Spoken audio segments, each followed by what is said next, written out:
beauty, there is delicateness, there is sensitivity, there is such meticulous attention to detail. And most of all, it's so gentle and it's so wonderful. And I think that's really sort of represents the entire Russian culture, Parsi culture as we know it.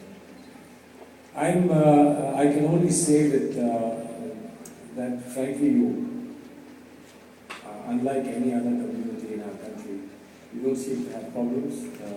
If you have, they are such simple ones. There are a few, I know, but there are simple problems, and therefore they must easily get resolved.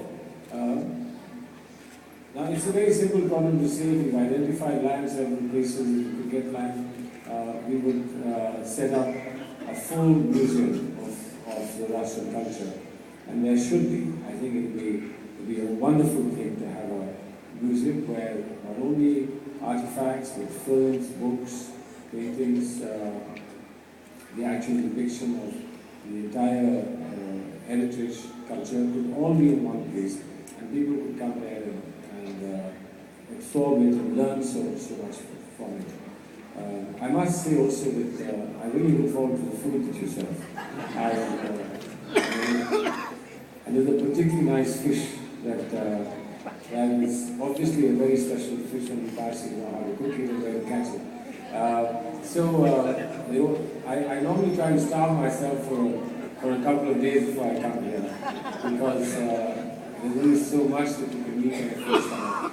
But thank you very much. I just want to say, other than the fact that we are here on this very important occasion for yourself, as Indians, as participants in the theatre of our democracy in our country today, all of us, people who are enlightened, educated, sensitive, liberal, open-minded,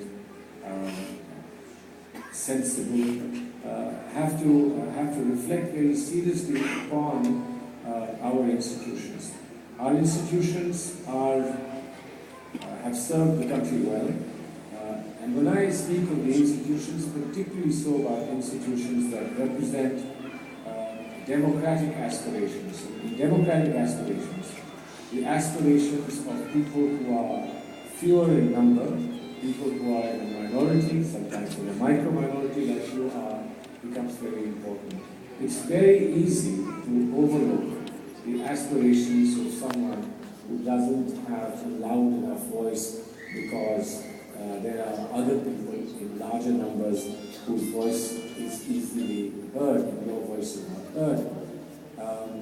And there is also, unfortunately, over the years, a misunderstanding about democracy. People think democracy is only about numbers. That's not true.